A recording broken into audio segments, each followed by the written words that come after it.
Hi everyone.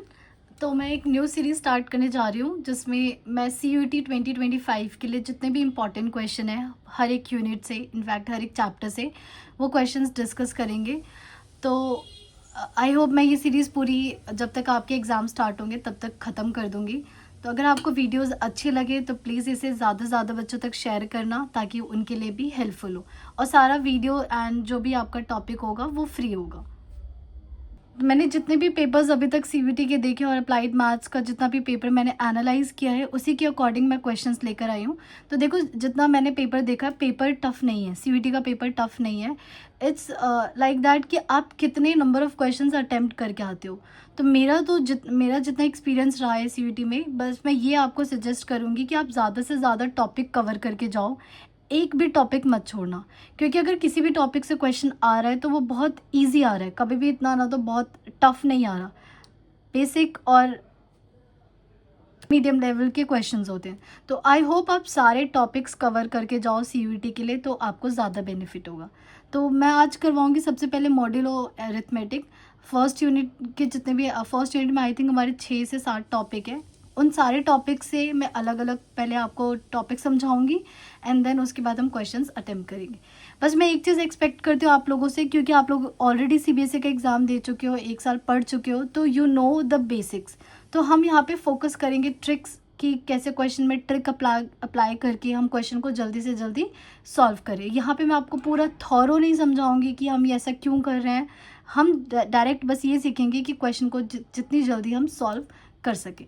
ठीक है, तो स्टार्ट करते हैं फर्स्ट टॉपिक से, मॉड्यूलर एरिथमेटिक से। तो इसके जितने भी बेसिक कॉन्सेप्ट्स हैं मैं पहले आपको वो समझा देती हूँ। ओके, तो देखो, सबसे पहले नोटेशन, अगर आपके सामने कभी भी ये दिखता है ए मॉड्यूलो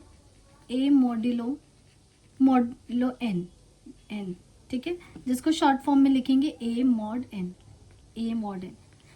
अगर कभी भी आपके सामने ये है तो क्या ध्यान रखना है, सबसे पहले यहाँ जो भी टर्म है वो n से क्या होना चाहिए, छोटा होना चाहिए। n से क्या होना चाहिए, छोटा होना चाहिए, क्योंकि इस n का जो काम है वो यही काम है कि यहाँ जो भी वैल्यू वो छोटी, उसको छोटा कर देना।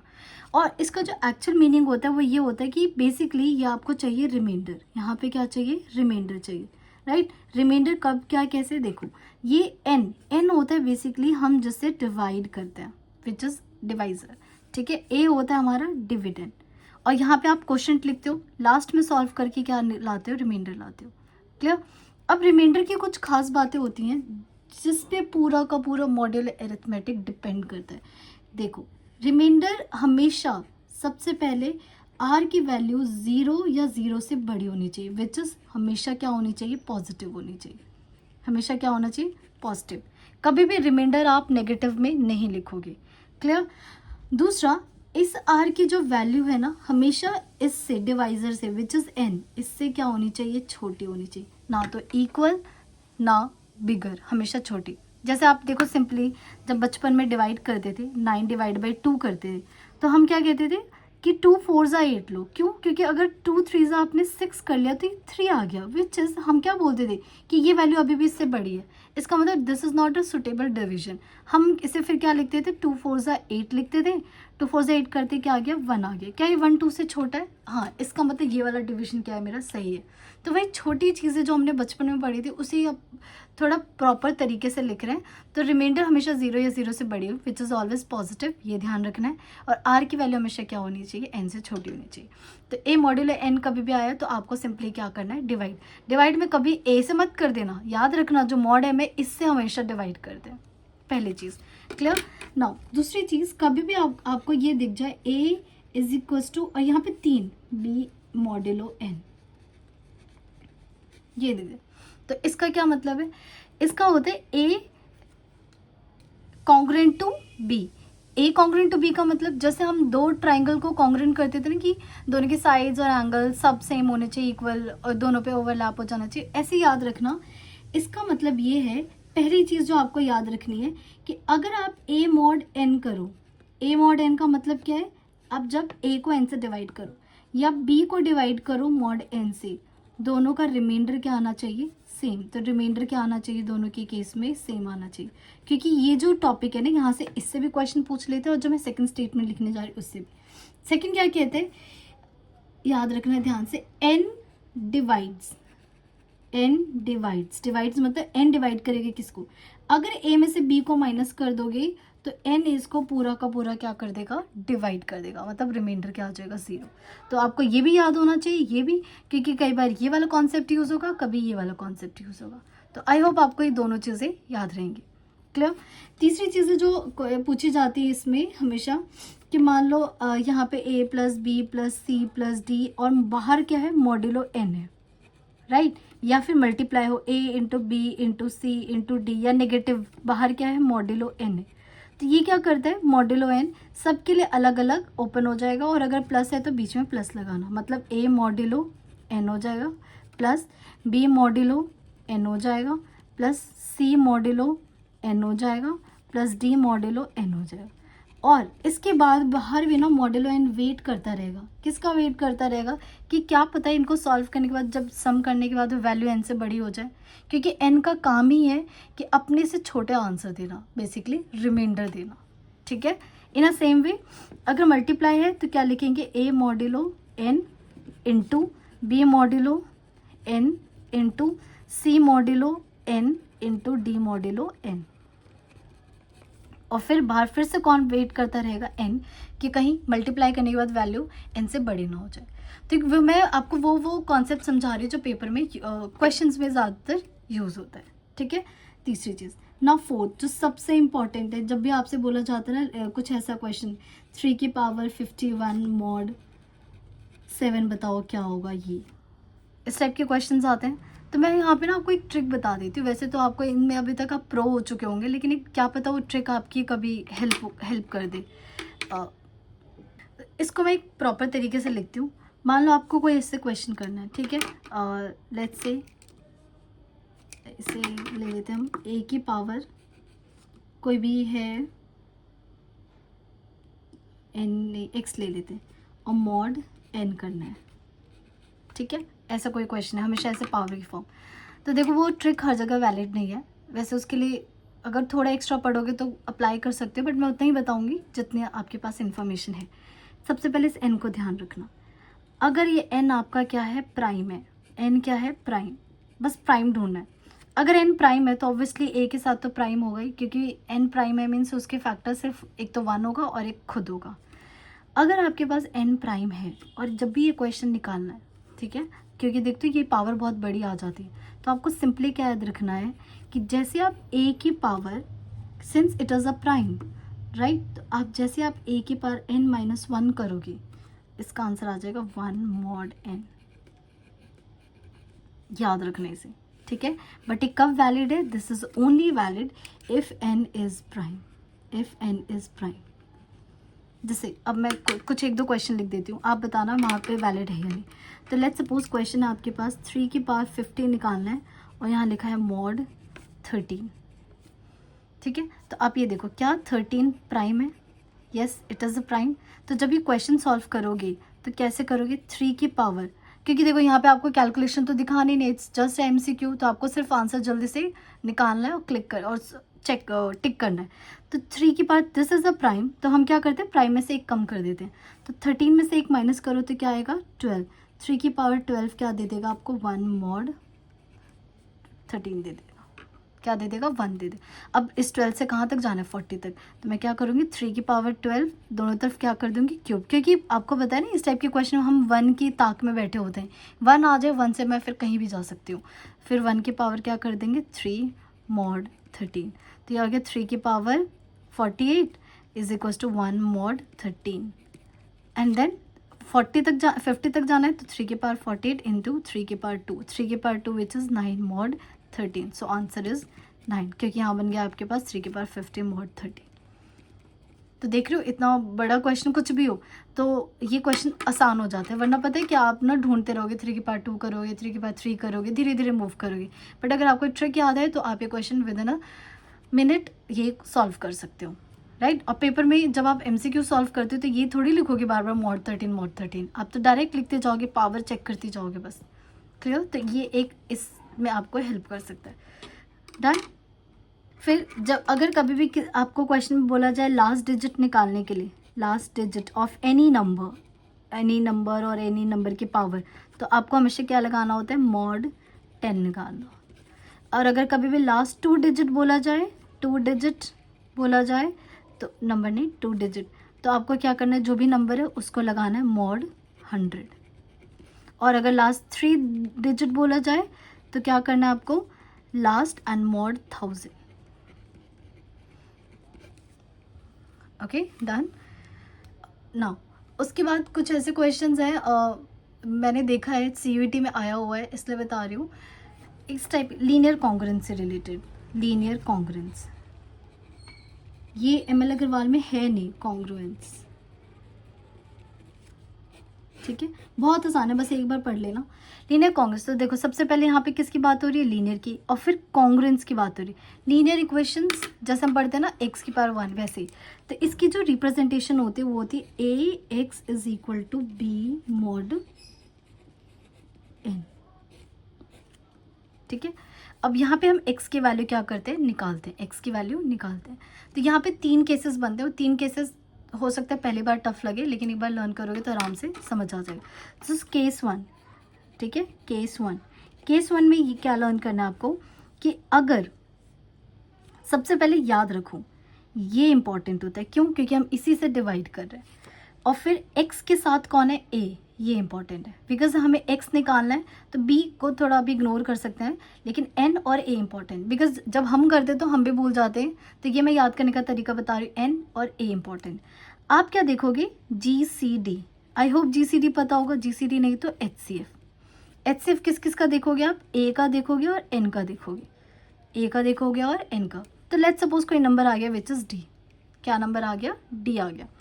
जैसे आपके पास d आया, क्लियर, d आया, तो यहाँ से केस 1 स्टार्ट नहीं होगा, आप सबसे पहले GCD निकालो, तो यहाँ से केस 1 होगा, केस 1 अगर ये d b को डिवाइड करता है या d b को डिवाइड नहीं करता है, ठीक है, तो यहाँ पे लिखेंगे सबसे पहले, तो केस 1 अगर d does not divide b, d b को डिवाइड नहीं करता, ठीक है, तो आप लिखोगे नो सच या no real number, no such x exist, ठीक है, या फिर सिंपली नो सोल्यूशन, क्या बोल दोगे डायरेक्ट, नो सोल्यूशन, क्लियर। तो पेपर में होगा 1 2 3 4 और एक हो सकता है नो सोल्यूशन, तो किस पे क्लिक करोगे, तो वी विल कि कोई x की वैल्यू एग्जिस्ट करेगी ही नहीं, मीन्स ये पॉसिबल ही नहीं है, क्लियर। केस 1, केस टू कहते हैं कि d b को डिवाइड करता है, d b को क्या करता है, d डिवाइड्स b, राइट। तो यहाँ पे d की ना 2 वैल्यूज़ हो सकती है, d की 2 वैल्यूज़ हो सकती है, या तो d की वैल्यू 1 होगी या d एनी नंबर एक्सेप्ट 1, ठीक है, d नॉट इक्वल्स टू 1। अगर d 1 है तो आप बोलोगे यूनिक सोल्यूशन, ठीक है, और वो यूनिक सोल्यूशन कहाँ मिलेंगी, वो यूनिक सोल्यूशन हमेशा n से छोटा होगा, और यूनिक सोल्यूशन जो होगी ना x की वैल्यू बिलोंग कर सकती है, कहाँ से कहाँ बिलोंग करेगी, 0 1 2 3 अप टू n, इनके बीच कहीं ना कहीं एक एग्जिस्ट करेगी, हमेशा n से छोटी और 0 से बड़ी x की वैल्यू एग्जिस्ट करेगी। तो जब अगर आप d1 तो क्या लिखोगे, यूनिक सोल्यूशन, ठीक है। अब d1 नहीं है, d की कोई वैल्यू आई है, d सपोज ABC कोई नंबर आ गया, d इज एनी नंबर 1, तो आप लिखोगे टोटल नंबर ऑफ सोल्यूशन, इसमें देखो यूनिक आ रहा है, इसमें आएगा टोटल नंबर ऑफ सोल्यूशन, किसके इक्वल होगा, इसकी इक्वल होगा d, जो भी आंसर आया है 4 आया है तो 4 which is equals to d, जो भी आंसर आया ना d का उतने नंबर ऑफ सोल्यूशन हो जाते हैं। इसको कई बार हम बोलते हैं इनकॉन्ग्रुएंट सॉल्यूशंस।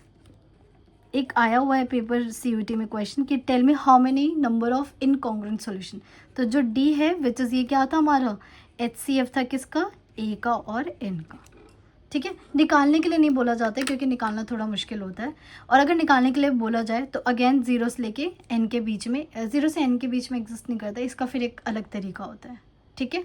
तो ये आपका सोल्यूशन होगा, क्लियर। अगर निकालने के लिए बोल दिया जाए तो आपको बस क्या करना है, क्योंकि देखो d जो है a को भी डिवाइड कर रहा है, n को भी डिवाइड कर रहा है, b को भी डिवाइड करना है, तो यहाँ पे आपको सबसे पहला जो स्टेप 1 करना है, स्टेप 1 वो क्या करना है, a अपॉन d x यहाँ पे b/d और mod n/d करना है। आपकी इक्वेशन बहुत छोटी बन जाएगी, वहाँ से आप देन फाइंड x। क्लियर?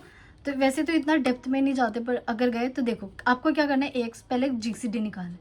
अगर d ने b को डिवाइड किया, सबसे पहले d अगर b को डिवाइड नहीं करता तो बोल दोगे नो सोल्यूशन, और d अगर b को डिवाइड कर रहा है तो d के दो केसेस हो सकते हैं, या तो 1 आएगा या 1 के अलावा कोई नंबर आएगा, 2 4 3 नंबर आएगा।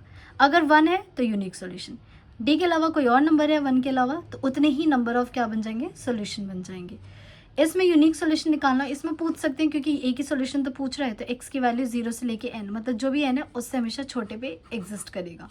और इसमें अगर पूछ लिया तो आपको क्या करना है, सबसे पहले क्योंकि d तीनों को डिवाइड कर रहा है तो आप पहले पूरी इक्वेशन को d से डिवाइड कर दोगे, ये इक्वेशन सिंप्लीफाई हो जाएगी, वहाँ से फिर आप x की वैल्यू आराम से निकाल सकते हो। तो ये तो था पूरा थ्योरी पार्ट।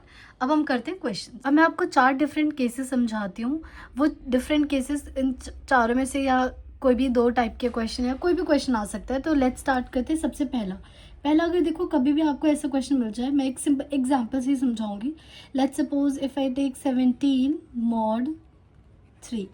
क्लियर? तो ये तो सबको आता है, 17 mod 3 निकालना है, तो आप इसका सिंपली क्या निकालोगे, रिमाइंडर निकालोगे। तो इसका रिमाइंडर कितना आ जाएगा, 3 5 15 और यहाँ आ गया 2, क्योंकि हम हमेशा आंसर क्या लिखते हैं, रिमाइंडर।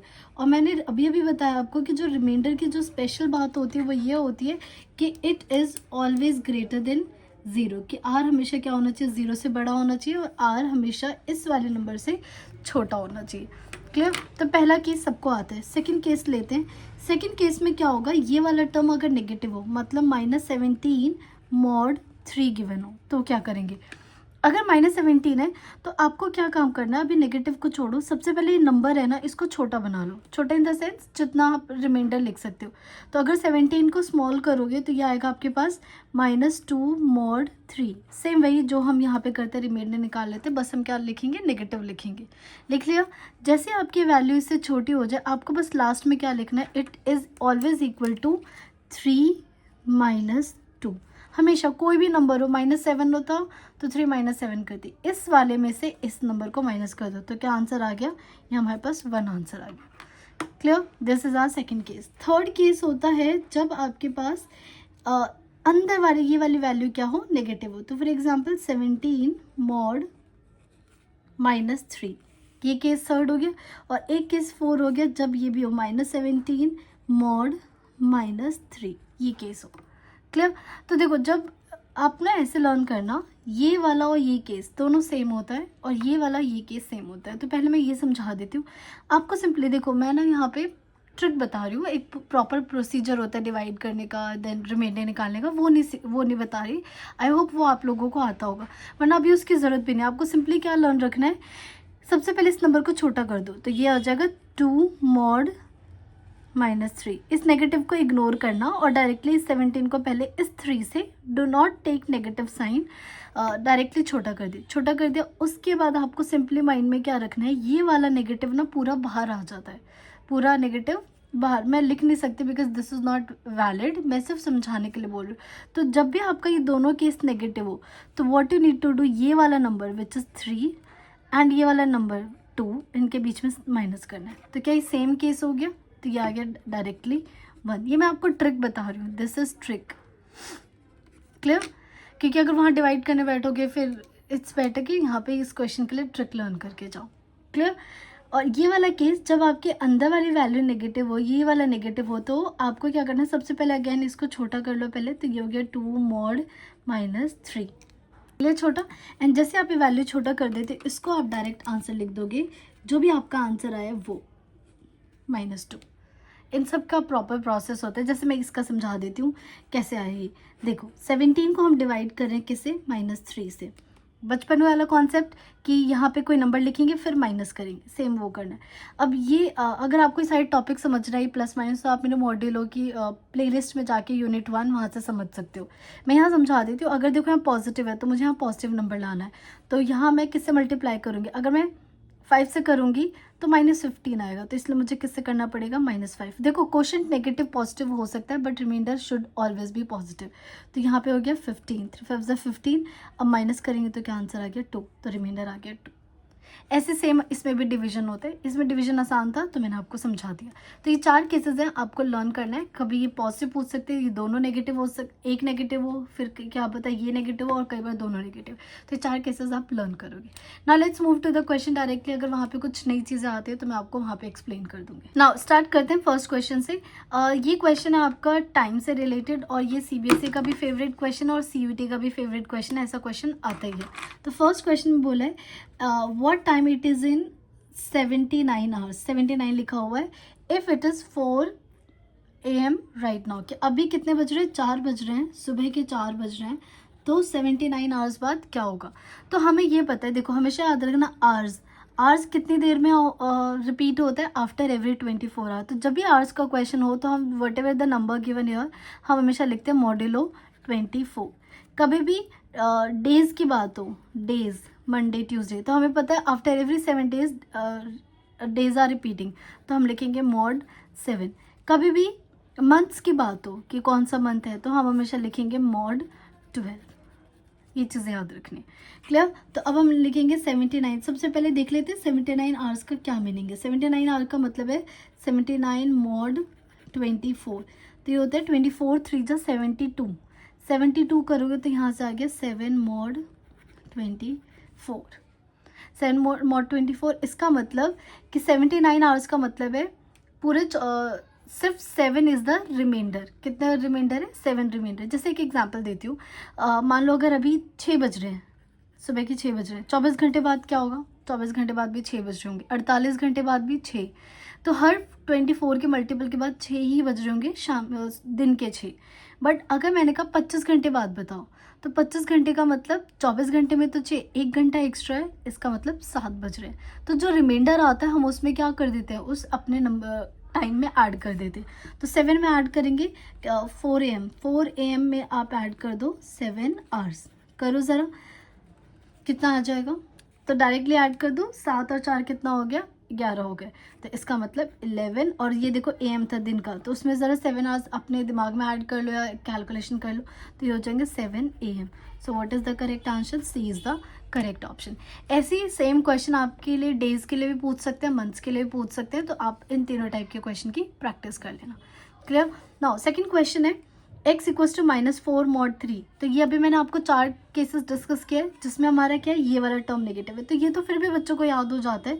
तो देखो -4 मॉड 3, तो अभी क्या समझाया था, सबसे पहले यहाँ जो भी नंबर है वो 3 से छोटा कर दो, 3 से छोटा करोगे तो ये आएगा -1 mod 3। I am not considering minus, directly मैंने 4 को डिवाइड कर दिया, 3 1 ज़ा 3, रिमाइंडर आ गया 1, तो ये मैंने 1 लिख दिया। अब क्योंकि यहाँ पे माइनस का साइन है तो इसका आंसर हम डायरेक्टली क्या लिखते हैं, इसको हम लिखते हैं directly 3 - 1 which is 2। So what is the correct answer.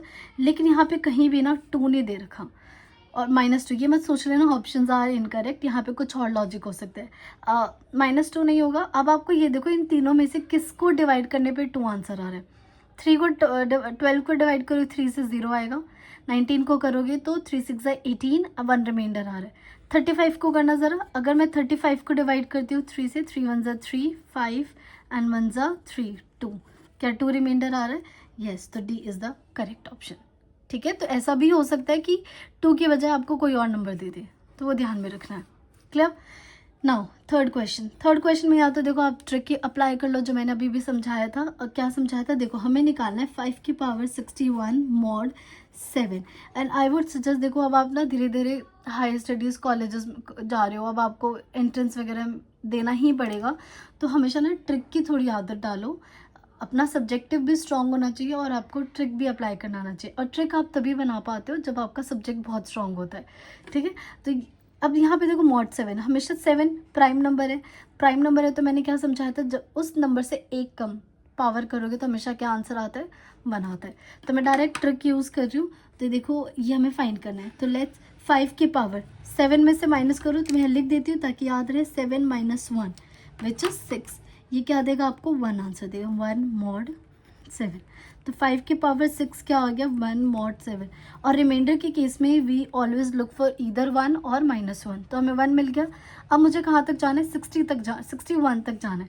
तो 61 जाने के लिए क्या करूँगी, दोनों तरफ पावर किससे कर दूँगी 10 से, दोनों तरफ पावर क्या ले लूँगी 10 ले लूँगी। This is equals to 1 and then whole की पावर 10 मॉड 7 मॉड 7। तो ये हो गया 5 की पावर 60 is equals to 1 mod 7। But अभी हमें क्या चाहिए 61 चाहिए, तो मैं क्या करूँगी दोनों तरफ 5 की पावर 1 से मल्टीप्लाई कर दूँगी 1 मॉड 7। 5 की पावर 1 से क्या कर दूँ मल्टीप्लाई कर दो, यहाँ भी 5 की पावर 1 से मल्टीप्लाई कर दिया, तो इधर क्या बन गया 5 की पावर 61, इधर आ गया 5 मॉड 7। तो what is the correct answer, D is the correct option. Clear. Now fourth question, it is from linear congruency. अब कैसे पता चलेगा लीनियर कॉन्ग्रुएंसी कैसे, देखो हमेशा याद रखना एक तो एक्स दिख जाएगा, फिर आप कहोगे यहाँ भी एक्स है और यहाँ भी एक्स है, तो Y both questions are different. See यहाँ पे एक्स के अलावा एक्स के आगे जो कोएफिशिएंट है ना वो 1 है, तो ये सिंपल क्वेश्चन है, आसान क्वेश्चन। लेकिन कभी भी एक्स के आगे कोई नंबर दे दे, जैसे यहाँ पे क्या है 35 है, तो इन केसेस में हमें क्या करना होता है, this question is from linear congruences, linear congruence. ठीक है।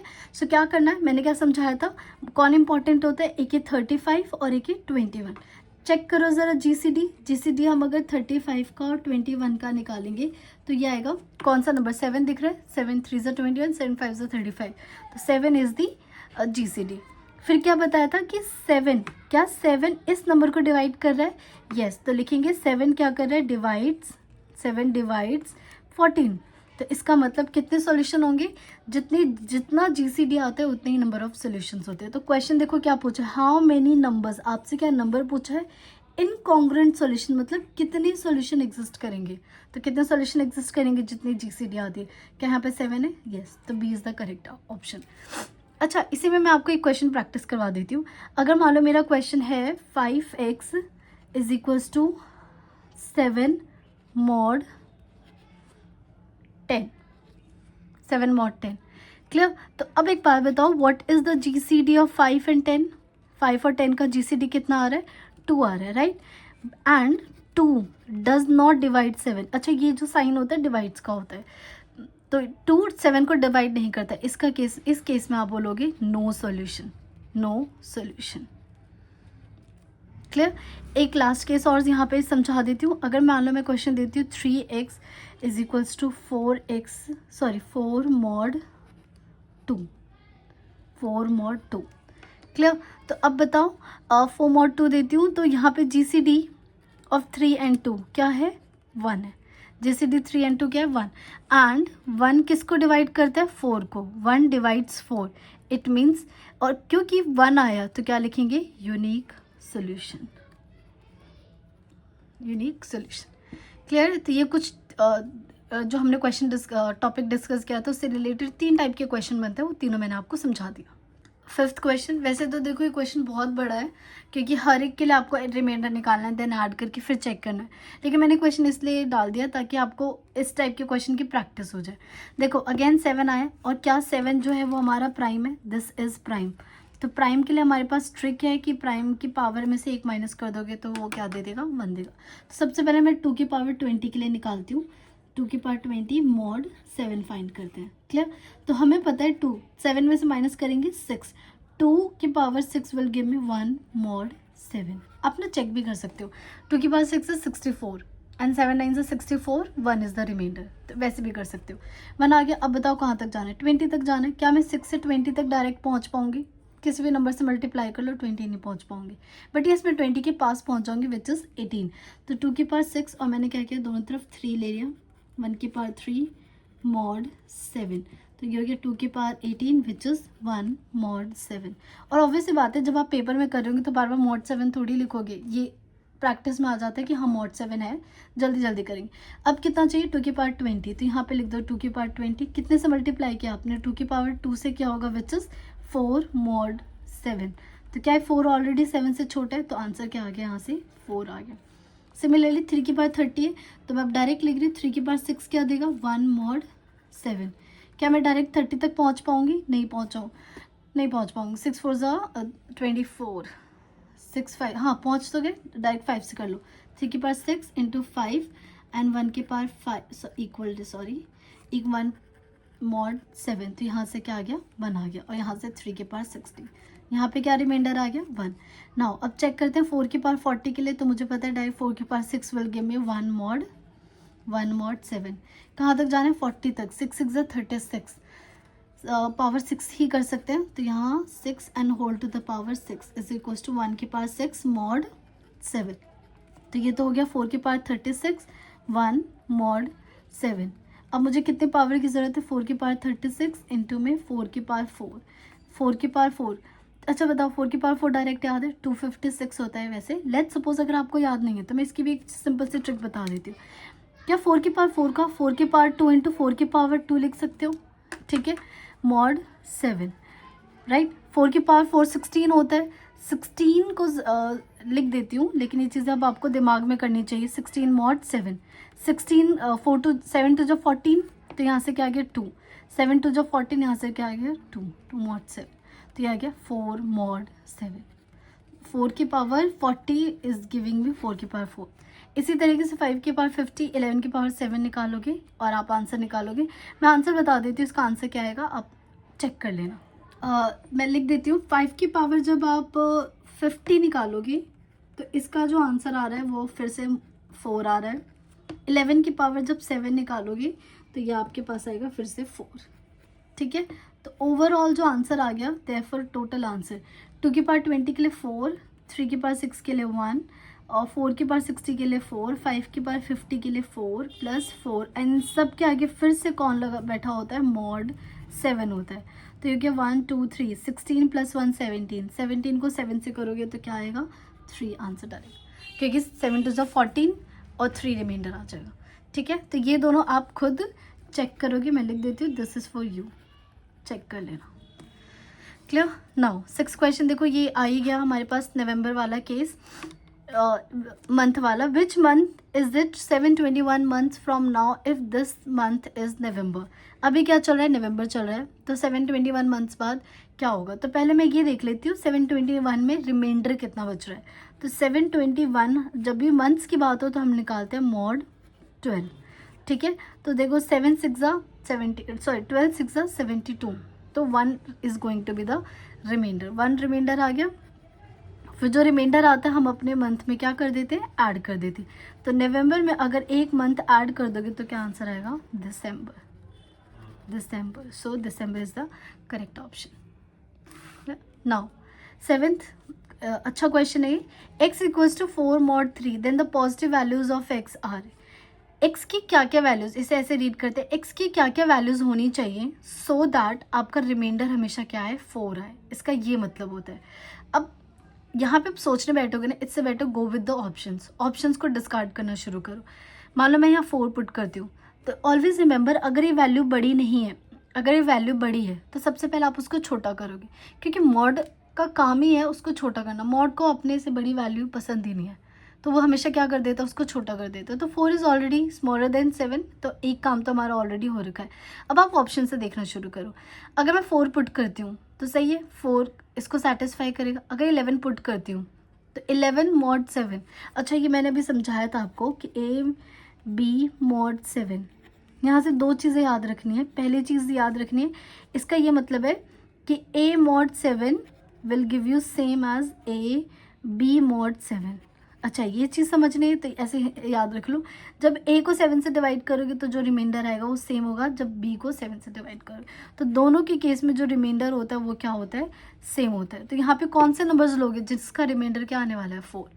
18 लोगे तो 18 करोगे तो 7 2 जा 14, 4 आ रहा है। तो वैसे तो मुझे ऑप्शन दिख रहा है बट बाकी को चेक कर लेते हैं।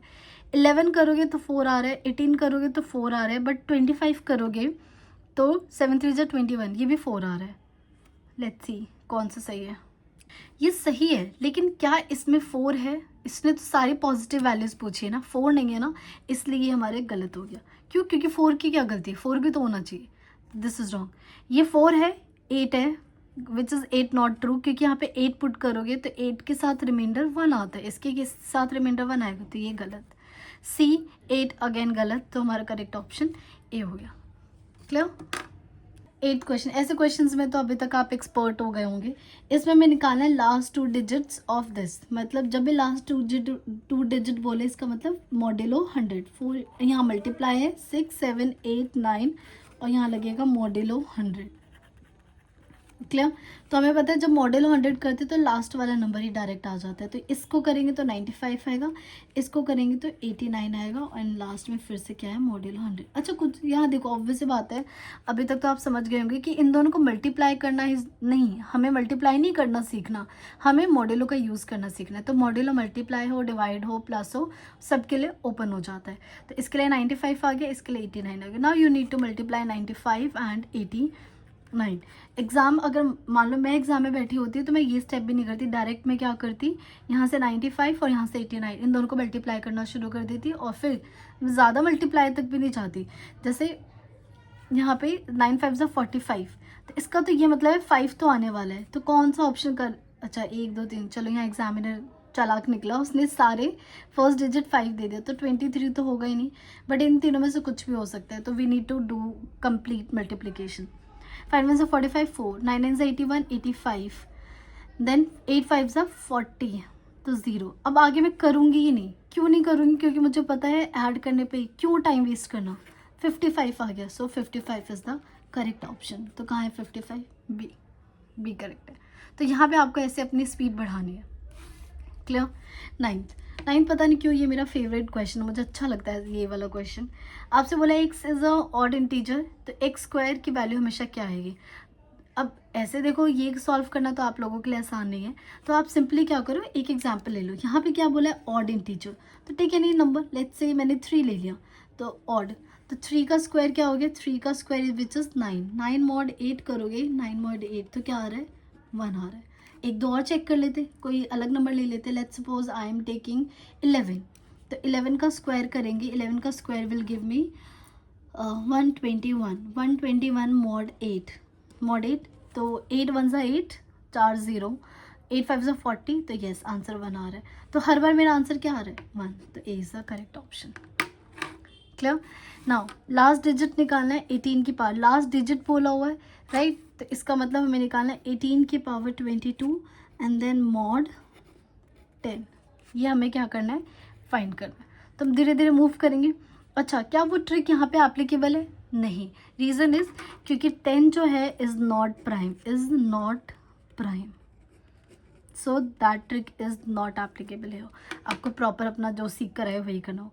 स्टार्ट करते हैं। 18 की पावर 1 पता है, 2 पता है, चलो मुझे तो 18 की पावर 2 पता है विच इज़ 324 मॉड 10, 324 करो तो यहाँ से आ गया 4 मॉड 10। ओके नाउ अब वैसे तो 1 की तलाश होती है पर हर बार ज़रूरी नहीं कि 1 मिल जाए, तो अब धीरे धीरे मूव करते हैं।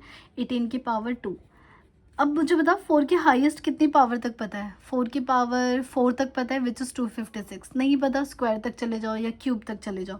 तो मैं काम करती हूँ क्यूब तक चली जाओ, 4 तक चली जाती हूँ, मुझे जो पता है मैं वहाँ तक तो चली जाऊँ। तो 4 कर दिया, यहाँ पे भी 4 की पावर 4 कर दिया, 4 की power 4 will give me 256 mod 10। तो यहाँ तो हो गया 18 की power 8 which is equal to 6 mod 10। 6 की पावर कहाँ तक पता है, क्यूब तक पता है, तो क्यूब तक चल लेते हैं। 18 की पावर 8 और क्यूब करोगे तो 24 हो गया। 6 की power cube will give me 216 mod 10 right which is again 6। 18 आ गया, अब कहाँ तक, अच्छा 24 नहीं, हमें तो 22, अच्छा ये भी तो ध्यान रखना है, ज़्यादा दूर नहीं जा सकते, 22 तक जाना है। डिवाइड का केस तो आप लोगों को आता नहीं, वरना मैं डिवाइड से बता देती। 18 की पावर 6 आ गया, 18 की पावर 8 एंड देन कहाँ तक चले जाते हैं हम, 2 तक चले जाते हैं क्योंकि येस 2, 6 की पावर 2 विच इज़ 36 मॉड 10, तो ये मुझे देगा 6। क्लियर। और यहाँ हो गया 18 की पावर 16। अब कितने की ज़रूरत है, हमें ज़रूरत है 18 की पावर 16 हो गया, 6 और चाहिए हमें, 18 की पावर 6 और चाहिए। सो क्या मुझे डायरेक्ट 18 की पावर 2 पता है, तो मैं एक काम करती हूँ 18 की पावर 6 कर लो, क्योंकि 16 + 6 क्या हो जाएगा 22। और यहाँ पे क्या करो 6 ये ऑलरेडी, और 18 की पावर 6 मॉड 10। अब मैं यहाँ दोबारा एक और चीज़ समझाती हूँ। क्या आपको 18 की पावर 2 पता है कि 4 आने वाला है? I will use this term. ये ना मॉड की ताकत होती है कि आप बार बार उस चीज़ को यूज़ कर सकते हो। 6, क्या मैं इस 18 के बाद 6 को 18 की पावर 2, 18 की पावर 2, 18 की पावर 2 कर सकती हूँ? मॉड 10 है ही साथ में। 6, 18 की पावर 2 क्या दे देगा? 4। ये भी देगा 4, ये भी देगा 4, मॉड 10। ठीक है, अब इन्हें मल्टीप्लाई कर दो। 4 4 जा 16। अब कैसे करना है? 6 4 जा 24। यहाँ क्या 24 लिखो मत, 24 मॉड 10 क्या आ गया? 4। 4 4 जा 16, डायरेक्ट 6 मॉड 10। अब 6 4 6 जा 24, तो ये आ गया 4 मॉड 10। तो आई होप आपको ये क्वेश्चन समझ आ गया होगा। मूव करते हैं नेक्स्ट क्वेश्चन पे। 4 is the correct option. Now same वैसे क्वेश्चन आ गया 99 मॉड -5। तो ये माइनस है, माइनस से हमारा ज़्यादा इम्पैक्ट। सबसे पहले देखो क्या ये 99 बड़ा है, तो इस 99 को हम छोटा करते हैं। जब आप 99 को छोटा करोगे with 5, do not take negative, तो 5 1 ज़ा 5, 4 9, 5 9 ज़ा 45, तो यहाँ से बचेगा 4। तो इसका मतलब 99 मॉड -5 इज़ इक्वल टू 99 की जगह मैंने लिख दिया 4 मॉड -5। और जब नेगेटिव होता है तो डायरेक्ट क्या आंसर आ जाता है? 4 आ जाता है। तो सी इज़ द करेक्ट ऑप्शन। और मैं जानबूझ के डाला हुआ है, अभी नेगेटिव आ रहा है क्वेश्चन, -99 मॉड -5। तो इसमें 99 को हम क्या लिखेंगे? पहले 4 और ये नेगेटिव मॉड -5। तो यहाँ से आ गया डायरेक्ट हम क्या करते हैं? 5 - 4 विच इज़ इक्वल्स टू 1। अच्छा 1 तो यहाँ पे है ही नहीं ऑप्शन कहीं, यहाँ पे 1 तो होगा ही। लेट्स से दिस इज़ 1, तो B is the correct option. Clear? 13th वैसे अभी तक ये क्वेश्चन आया नहीं है, लेकिन देखो आ भी सकता है, क्योंकि यू नो फैक्टोरियल क्या होता है सब कुछ, तो पूछ सकते हैं। क्लियर? अब देखो क्या करना है, रिमाइंडर एक क्वेश्चन समझो, फिर ज़्यादातर क्वेश्चन आप समझ जाओगे। अच्छा मैं अगर आपसे बोलूँ 4 फैक्टोरियल निकालो, 4 फैक्टोरियल निकालते हो तो 24 आता है। ठीक है, 5 फैक्टोरियल करो, 5 फैक्टोरियल करते हो तो 120 आता है। 6 फैक्टोरियल करते हो तो क्या आएगा हमारे पास? 720। राइट? अगर मैं आपसे कहूँ 99 फैक्टोरियल, तो 99 फैक्टोरियल का क्या मतलब है? 99 का फैक्टोरियल का ये मतलब है कि जब आप 99 ओपन करोगे तो 99 इंटू 98 इंटू ऐसे ओपन होता है राइट? कहीं ना कहीं ऐसे ओपन करोगे, समवेयर 21 भी आएगा, फिर 20 19 18 एंड सो ऑन करते करते कहाँ तक जाओगे? 1 तक जाओगे। फैक्टोरियल का यही मतलब है। क्या इस क्वेश्चन में 21 आ रहा है? तो क्या ये पूरा का पूरा 21 इंटू कुछ नंबर आएगा? अगर इस पूरे नंबर को मल्टीप्लाई करूँ इस पूरे नंबर को, तो कुछ आएगी कोई वैल्यू? आई डोंट नो क्या वैल्यू है, बट क्या एक चीज़ समझ आ गया कि 99 फैक्टोरियल जो है वो 21 का मल्टीपल है, और कोई भी 21 का मल्टीपल होता है तो उस नंबर को जब आप डिवाइड करोगे तो क्या आएगा? रिमाइंडर। क्या ये पूरा का पूरा 21 से पूरा डिवाइड हो जाएगा? इसका मतलब रिमाइंडर डायरेक्टली क्या आ गया? 0 आ गया। सो रिमाइंडर इज़ 0। जैसे एक एग्जांपल देती हूँ, मान लो मैं ज़्यादा दूर नहीं, मैं 7 फैक्टोरियल पे ही जाती हूँ। 7 फैक्टोरियल पूछ रही हूँ, what is the remainder when 7 factorial is divided, एक अलग डिवाइडेड बाय 12। ये ले लिया मैंने थोड़ी देर के लिए। ठीक है, तो देखो एक 7 फैक्टोरियल को क्या लिख सकते हो? 7 फैक्टोरियल, आप बस ये देख लो क्या 7 फैक्टोरियल में 12 बन जाएगा? हाँ बन जाएगा। कैसे? 7 into 6 into 5 into 4 into 3 into 2 into 1, ये हो गया। क्या इसके अंदर 4 एंड 3 मिलके 12 बन गया? अगर ये 12 बन गया तो क्या ओवरऑल ये पूरा का पूरा 12 से डिविजिबल है? सो रिमाइंडर इस केस में क्या आ जाएगा? 0 आ जाएगा। तो ये चीज़ आपको याद तो रखनी पड़ेगी। क्लियर? तो जब भी एक फैक्टोरियल का क्वेश्चन आता है तो बस आप ये देख लो क्या उस फैक्टोरियल में ये नंबर है? अगर ये नंबर है या किसी 2-3 नंबर से मिलकर ये नंबर बन रहा है तो इट मीन्स उसका रिमाइंडर 0 हो जाए, because that factorial is completely divisible by this number, that is why. Done. 14th में देखो, अच्छा है, ईजी है question.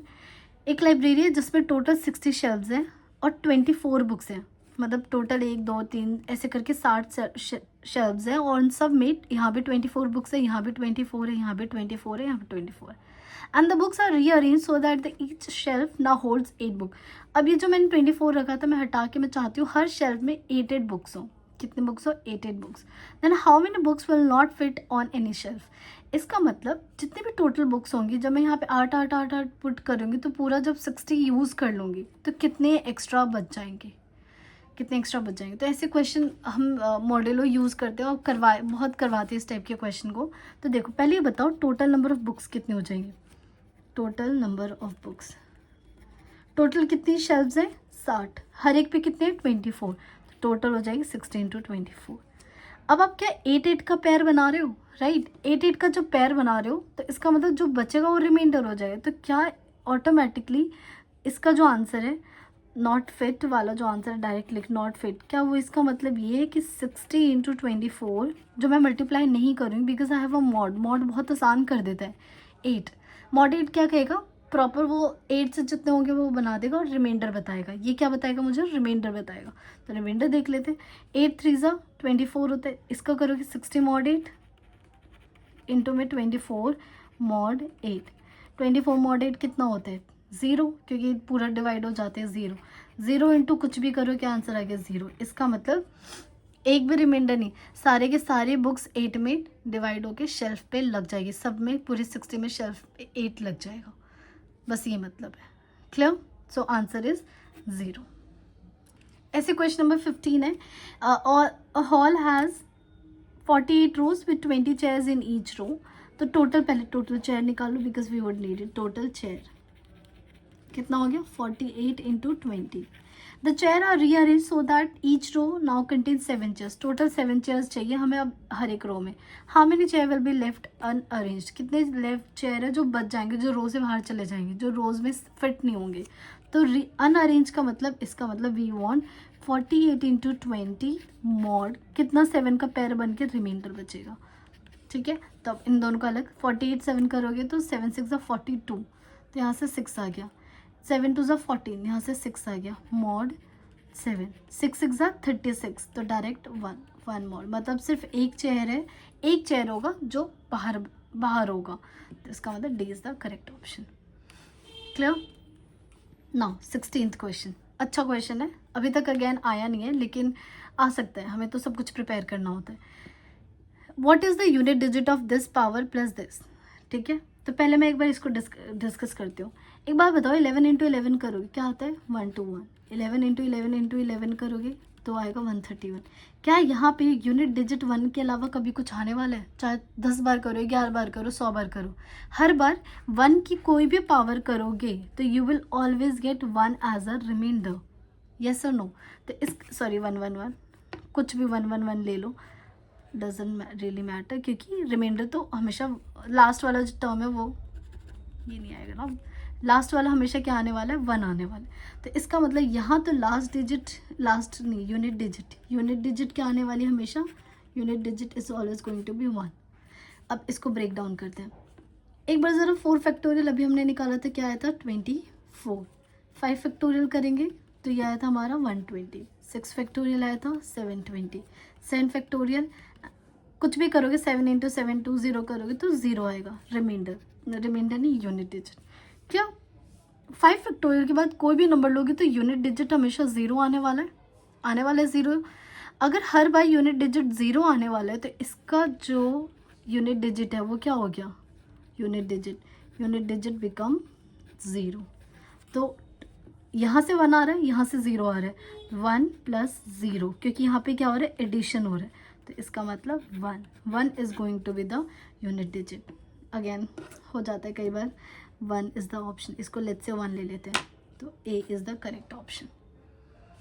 Okay, now 17th question, जानबूझ के ये क्वेश्चन लिया था मैंने क्योंकि ना यहाँ पे एक कॉन्सेप्ट है जो आई होप आप लोगों ने यूज़ किया होगा, तो कॉन्सेप्ट पहले मैं समझा देती हूँ। मान लो मैं अगर आपको देती हूँ 11 mod 3, अगर मैं 11 mod 3 देती हूँ तो इसका आंसर क्या आएगा, 3 3 = 9, 2 mod 3। एक तो ये तरीका होता है, ठीक है। एक तरीका क्या होता है, क्या मैं इस 2 को ये लिख सकती हूँ, बिकॉज ना मैं क्यों समझा रही हूँ, क्योंकि हम ना ज़्यादातर क्वेश्चन में जब भी डिवाइड या मॉड्यूलो या पावर में जाते हैं तो हम हमेशा या तो 1 देखते हैं या -1 देखते हैं। 1 तो सबको देखना आ जाता है, लेकिन -1 में बहुत कम बच्चे इसको नोटिस कर पाते। तो वो कैसे आते देखो, अगर यहाँ 2 आया, 3 में से ज़रा 2 को माइनस करो, 3 में से क्या करो 2 को माइनस करो, तो क्या आ रहा है 1। तो जब भी आप -1 mod 2 लिखोगे mod 3, तो क्या सेम आंसर आ रहा है, क्योंकि इसको अब मैंने कैसे सॉल्व करने सिखाया था, 3 में से 1 माइनस कर दो 2, 3 में से 1 माइनस कर दो 2। तो ये भी सही है और ये भी सही है। तो इसका मतलब 11 mod 3 को मैं 2 तरीके से लिख सकती हूँ। एक तो मैं लिख सकती हूँ नेगेटिव में 2 mod 3, और एक मैं ये पॉजिटिव में लिखा, एक मैंने नेगेटिव में लिखा। वैसे मैं हमेशा कहती हूँ कि रिमाइंडर भी ऑलवेज टेक पॉजिटिव, लेकिन कई बार वो अपनी यूज़ के लिए, अपने कन्वीनियंस के लिए हम नेगेटिव ले लेते हैं। क्यों? क्योंकि 1 की पावर तक पहुँचना आसान होता है, 1 की पावर तक पहुँचना आसान होता है। अब मान लो कोई बच्चा है, लेट्स सपोज किसी को ये कॉन्सेप्ट नहीं पता, तो वो क्या करेगा, क्योंकि 64 तो 67 से छोटा है, तो क्या करेगा, पहले इन दोनों को मल्टीप्लाई करेगा, फिर इन दोनों को मल्टीप्लाई करेगा, और मतलब इन दोनों को, फिर जो आंसर आएगा उसको 66 से, फिर 67 से वो क्या करेगा, डिवाइड करेगा। बट एक्चुअली में क्वेश्चन ना वो आपसे चाहता ही नहीं मल्टीप्लाई, वो क्या कॉन्सेप्ट यूज़ करवाना चाहता है, ये देखो 64 × 65 × 66 mod 67, ये तो हमें पता है ये हो जाएगा 64 mod 67, ठीक है, इंटू 65 mod 67 इंटू 66 mod 67। तो आपको क्या करना है, ऐसे करो, 64 में से ज़रा 67 को माइनस करना, तो मैं यहाँ लिख देती हूँ ताकि आपको याद रहे। 64 में से 67, ये भी आपको सेम आंसर करेगा, ठीक है, इनटू ज़रा 65 में से 67 माइनस करो, विच इज़ -2, इंटू ब्रैकेट लगा 66 में से 67 करो -1, और इन सब के बाहर कौन बैठा हुआ है, mod 67। अब ये करोगे 64 में से, तो ये आ गया -3, यहाँ से आ गया -2, यहाँ से -1, और इन सब के बाहर है mod 67। करो ज़रा, 3 2 just 6, और ये ओवरऑल नेगेटिव, तो -6 mod 67, राइट। बट हम नेगेटिव में नहीं आंसर छोड़ते, तो इसे कैसे सॉल्व करना सिखाया था, 60 - 6 विच इज इक्वल टू 61। तो क्या आपको डायरेक्ट आंसर दिख रहा है 61? सो सी इज़ द करेक्ट ऑप्शन। तो आई होप ये क्वेश्चन समझ आ गया। अगर कोई बच्चा मल्टीप्लाई करके करता है तो भी उसका सेम आंसर आएगा, but obviously you will take much time, यहाँ से ज़्यादा टाइम लगता है। ये तो देखो मैं लिख रही हूँ इतना सारा, तो आपको लग रहा होगा कि टाइम लग रहा है, बट एग्जाम में नहीं करना होता है। एग्जाम में 64 × 65 × 66 है, तो क्या करोगे, 64 - 67 -3, यहाँ से -2, यहाँ से -1, ओवरऑल -6, मतलब 67 में से 6 क्या, तो ये आ गया 61। ये ख़त्म, विद इन अ सेकेंड ये आंसर आ गया। ये तो मुझे आपको समझाना पड़ रहा है, इसलिए टाइम लग रहा है। तो ऐसे करना है इन सारे क्वेश्चंस को। तो मैंने कोशिश की है कि इस मॉड्यूल में जितने भी अलग अलग टाइप के क्वेश्चन हो वो मैंने इसमें डाला है। तो आई होप आपको ये वीडियो हेल्प करेगी, एंड प्लीज़ इस वीडियो को ज़्यादा से ज़्यादा शेयर करना ताकि बच्चों की हेल्प हो सके। प्लीज़ वीडियो को like and subscribe. Thank you everyone.